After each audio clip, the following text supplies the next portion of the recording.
मला असं वाटतं की हे बघ, माणसं किंवा तू स्वतःचं पण बघ, माझंही बघ, आपण बदलत जातो ना. आपण जसे असतो, म्हणजे मी 5 वर्षापूर्वी जशी होते तशीच्या तशी मी नाही असू शकत. माझ्या मतांमध्ये, माझ्या विचारांमध्ये किती फरक आहे. त्यावेळेला मला एखादी गोष्ट आवडत होती, त्यावेळेला माझं मत एखाद्या व्यक्तीबद्दल, गोष्टीबद्दल असेल, तेच आत्ता असलंच पाहिजे असं नाहीये. ते बदलतं माझ्या समजुतीनुसार वगैरे. तर मी जास्त कन्सिडर हे करते की समोरची व्यक्ती जर का खूप माझ्या मनाविरुद्ध, बेसिकली आपल्याला त्रास केव्हा होतो, वाईट केव्हा वाटतं, की आपल्या मनाविरुद्ध चाललेलं आहे. मला इथे हे अपेक्षित होतं की मला ही मदत मिळावी, मला हे अपेक्षित होतं की त्या व्यक्तीने माझं कौतुक करावं, त्या व्यक्तीने माझ्याकडे लक्ष द्यावं, आणि त्याच्या विरुद्ध काहीतरी घडतंय.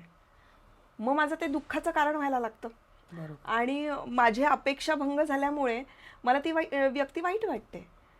पण मी आता तो असा विचार करते की समोरच्या व्यक्तीच्या बाबतीतल्या गोष्टी आपल्या हातात नाही आहेत, आणि ती व्यक्ती त्या त्या परिस्थितीनुसार, माहिती नाही तिच्या मागे काय व्याप आहेत आणि काय आहे, तेव्हाच तिचं काय परिस्थितीतून ती आलेली आहे. तिला नाही वाटलं आपल्याशी जसं आपल्याला हवंय तसं रिॲक्ट व्हावंसं, किंवा आपल्या अपेक्षा पूर्ण कराव्याशा तिला नाही वाटल्या, किंवा तिला कळल्याच नाही, तर मी वाईट वाटून घ्यायचंय का? आता ना हे खूप आयडियलिस्टिक वाटू शकतं, पण वाईट वाटून घेण्यासाठी ठराविकच माणसं आहेत की मी हक्काने चिडते आणि हक्काने मी अपेक्षा ठेवते.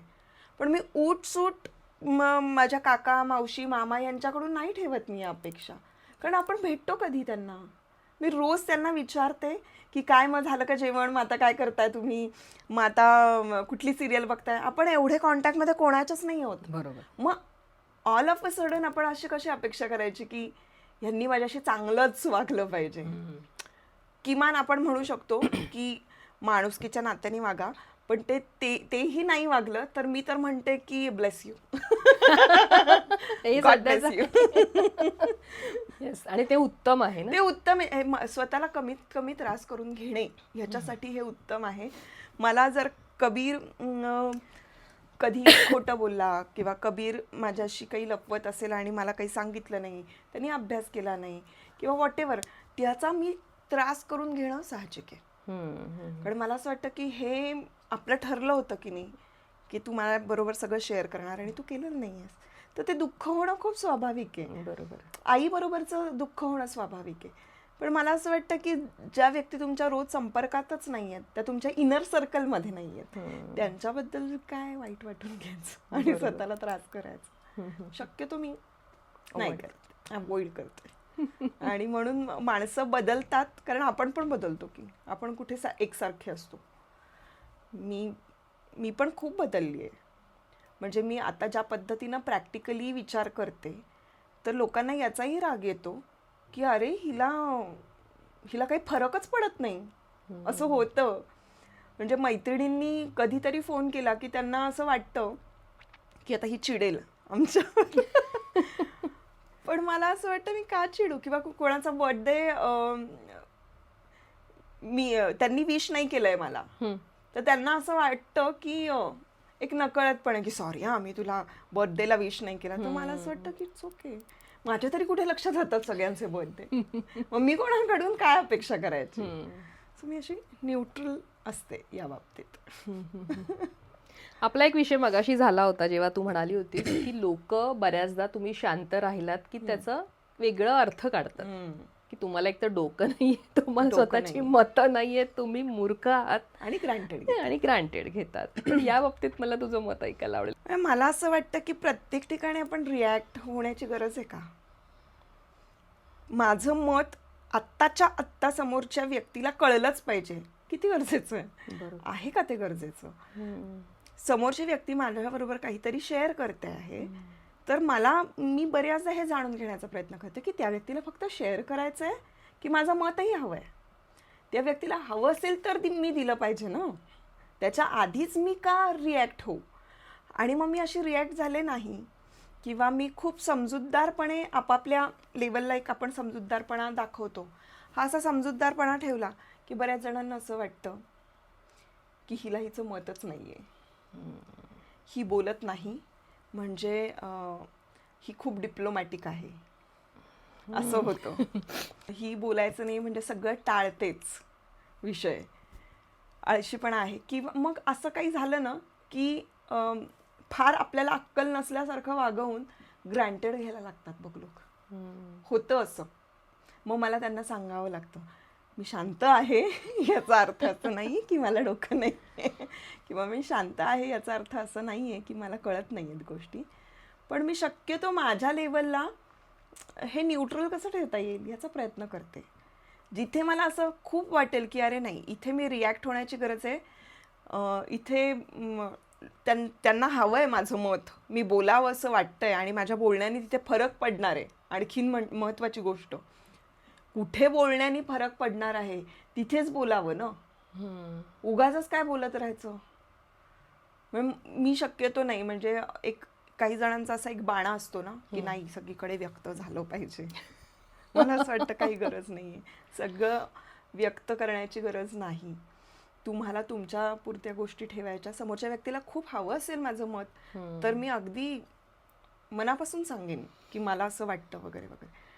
पण मी विनाकारण घुसून असं कोणाला काही सांगायला शक्यतो जात नाही. लोकांना बऱ्याचदा असं वाटतं की ही तिच्या विश्वात असते, डिप्लोमॅटिक आहे, असे खूप खूप ग्रह करतात. पण मला असं वाटतं की असं काही नाहीये. बरेचदा आपल्या घरात पण अशा पद्धतीने गोष्टी घडतात असं नाही तुला वाटत? हो, घडतात ना. की आपल्या आजूबाजू म्हणजे आपल्या घरातलीच लोक बऱ्याचदा आपल्याला काय म्हणतात ग्रांटेड धरतात. हो. आणि त्याचा आपल्याला खूप त्रास होतो, प्रचंड धरतात. आणि कारण ते म्हण आहे ना ती घरकी मुर्गी झालं बरोबर, ते तसंच असतं. कारण आपण बाहेर काय काम करतोय आणि आपण कोणासाठी काय आहोत हे आपल्या पुरतं असतं, ते आपल्याला माहीतही असतं. ते घरी येऊन मला ना शक्यतो ते सगळं काढून ठेवावं असं वाटतं घरी आल्यानंतर. मला असं वाटतं की त्याचा काही संबंध नाहीये माझ्या घरच्या गोष्टींशी. पण मग नातेवाईकांमध्ये असं थोडंसं होतं की त्यांना असं वाटतं की अरे हिचं काय, म्हणजे आपण काही म्हणजे ते थोडक्यात खरं सांगायला गेलं तर त्यांना ना तितका तो कॉग्निझंट असायला हवा ना, तो नाहीये.